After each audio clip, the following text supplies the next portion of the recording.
Welcome. It's your boy Carcino here, and let's get into it. Episode 7. We got to see Ezra in action. We got to see Thrawn do what he do.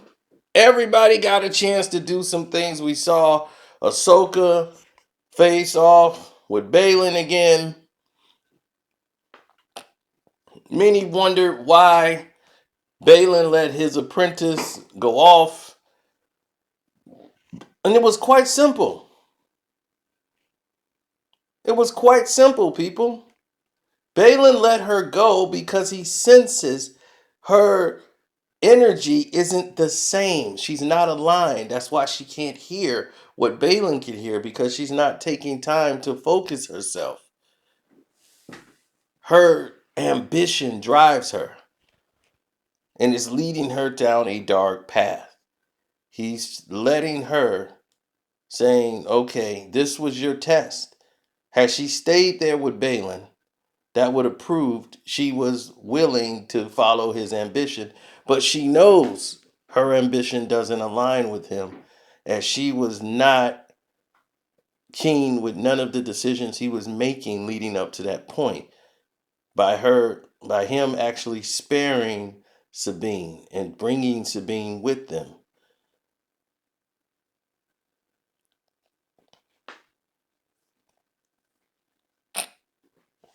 All these different things you're seeing here.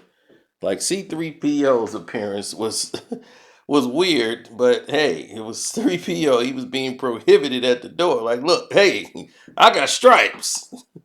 Then Anakin holograms, which was training her. I don't know why they didn't like CGI some of those rings on the top of his head to de-age him.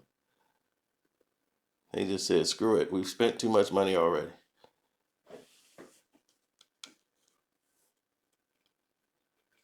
Now, he's sitting there basically retooling Ahsoka from a projectional standpoint.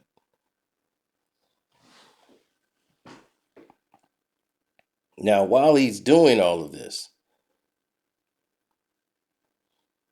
everyone seems to be in amusement. Grand Admiral Thrawn does not seem amused. He seems annoyed. But nevertheless, he's never let go the main focus. By him being a master strategist, his thing is that the ultimate goal, whatever this thing is, this is a side a side mission. Put that to the side for the bigger picture. The main goal and the main objective of the goal is to get out of here. So once he finds out how dangerous Ahsoka is, he wants Ahsoka as far away from him as possible. That is his mission. Keep Ahsoka Tano away from me. She was trained by Anakin Skywalker, which means she's unpredictable. She's going to use the techniques and strategies that, are random. They're not going to be something that you can predict. So to stay ahead is just that any direction they come or go in, will just be prepared, a step ahead of her. Now, his thing that he's fighting is time. While all this battle is going on, as he's saying, oh, okay, we're not the objective. There's actually a trying to find Sabine Wren, who smartly he sent far away from them and said, go find Ezra Bridger. You're going to live up to it and honor his word. You go ahead and you find him on your own. So now, instead of trying to track Ezra Bridger, which they probably have done since they've been there, the reason he was able to hide so well is because he was able to basically communicate with the locals and stay peaceful and he wasn't a threat. Plus, Thrawn didn't seem to be caring too much about even trying to locate him. He's not a threat to Thrawn. He's not trying to go find Thrawn to try to stop him from getting out of there. He's actually, his main focus is getting out of the predicament he's in. Finding Ezra Bridger was not a concern. I'm quite sure the Night Sisters could have found Ezra Bridger if they wanted to. He could care less. Bridger's not a threat to him. He can't harm him. But he's saying, fine, if she finds him, then hey, kill them both. We can win the day. That's his thing. But he was smartly, in advance, send Sabine Wren away from where they are. If she's there, she's a threat. But if she has a mission or something to do, her focus is askewed, which is not there to stop Thrawn. You want to find Ezra, great. You go find him that way. Now, when other Jedis arrive, which he kind of perceived that this could be the possibility, that's why he said this is the recently deceased Ahsoka Tano. Okay, that's fine. Now he's seen her direction is heading towards Sabine, which is far away from where they are. He's no longer worried. Now they're almost at the stage of completion where they can leave. He's using this as a variation of time. He's biding his time to get out of there. So he doesn't care about leaving any of those people. Those are ancillary pieces. He thinks as a military strategist. These are what they would call collateral damage of war. And he would just say, well, these are mercenaries. They're not really with us and they're not against us. They're hired to do a job. So they don't have to come with us. Now, Balin shocked the world by going in his own direction. By moving in his own direction, it threw everybody off. Everybody's kind of like, what is this now? Because it's confusion. Everybody is baffled in this direction that he's taking. And his pupil, she is so screwed up. She doesn't know what's going on. She's not ready yet for the world. And you can tell she's good to a certain degree, but she doubts herself. But she wants to be great and achieve this great purpose and great power. And she's like, okay, great. Then Thrawn will be there. And he's wondering why Balin didn't engage. Now, Ezra is kind of weak at this point. He's not as attuned as he hasn't been using his force abilities as we've seen with Obi-Wan. Thrawn is not concerned.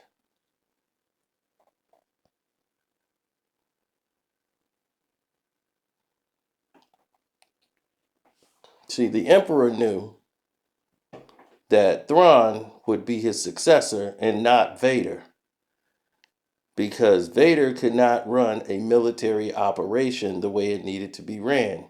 He has no patience for a siege. He's all out aggression. And that is not how you win wars. As he told his pupil, if you rush and you don't have the patience for victory, and then he said defeat is uh is permanent, like that you're gonna lose.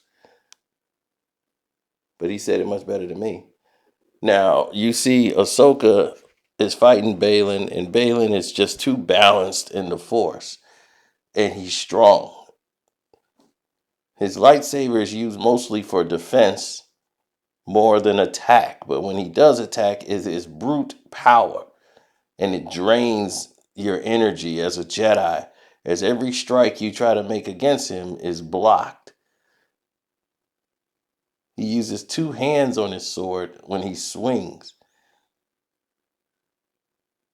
It's more like a battering ram. But he tells her, you can't beat me. So this is it. They got their spiral ring. Everything's coming into play the way they seem fit. Now, what throws Thrawn off is Balin has not attacked. He said, we're missing one. And it's Balin. Why isn't he engaging? Like, why is he off track? Where is he going? What does he see, or what is he even doing? Is this a betrayal? He's baffled by the decisions that has happened with Balin. General Balin, who he was very familiar with the Jedi Order. And now that he's not with the Jedi Order, you're getting to see a different Balin. And now you're seeing this flush out completely. As Ezra Bridger almost got his head taken off. Ezra is powerful with the Force to a level he don't even understand. And because he doesn't understand it, these moments are evading him at some point. It's just like, man, he gets knocked off by the Force and knocked into the wall when Ezra is probably more powerful than any of these, like he's up there with, Ahsoka. Probably not as great, but he's better than Sabine.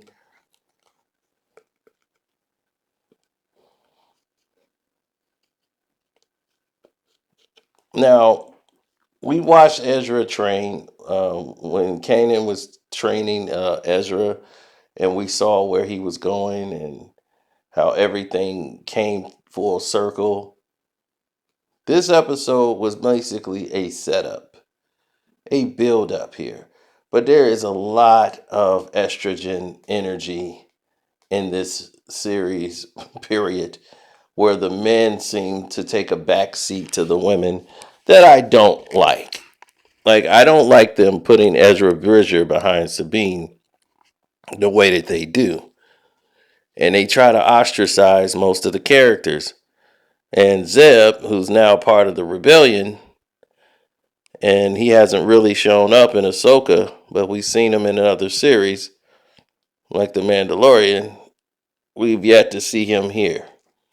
This final episode, hopefully, is longer.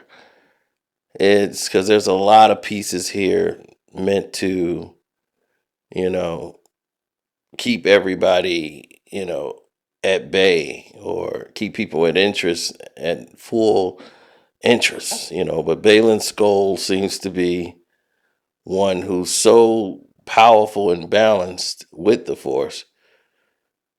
And man, we're going to miss him because I don't think he dies at the end of this series. But in real life, Ray Stevenson passed away. So we have to deal with the realities of, will he be recast, or what's going to happen with Balin Skoll. And I think this is the best performance Ray Stevenson has delivered in his final performance that we've seen so far. And he's left us with a masterpiece with Balin Skoll. Like, no one has been disappointed with him since the moment he's entered the screen. His acting with his expressions, his eyes, everything that he's able to pull off without saying a word is a unique talent that many actors can't accomplish, and some it takes years of training to do. Now, for me, I feel that we're in a whole new spooky era. And during this spooky era that we're in now, there's a lot of people making a hyper jump into a new direction where the men seem weaker than the women. The woman has to come step up to save when Sabine has not expressed any force abilities. Why doesn't this woman sit up there and be able to choke her? Now, there's like Ezra has this power. You've seen this power used by Kylo Ren. Well, the series have gained the highest views I have seen of any show, and definitely want to tell everyone out there to subscribe to the page. Don't forget to join and become a member to this page. By becoming a member to this page and you become a Screen Fiend member, you will qualify to be in a raffle where you can get a PS5 and other prizes. It's your boy Carcino for Screen Fiend. I'm out. Can't wait to see the final episode.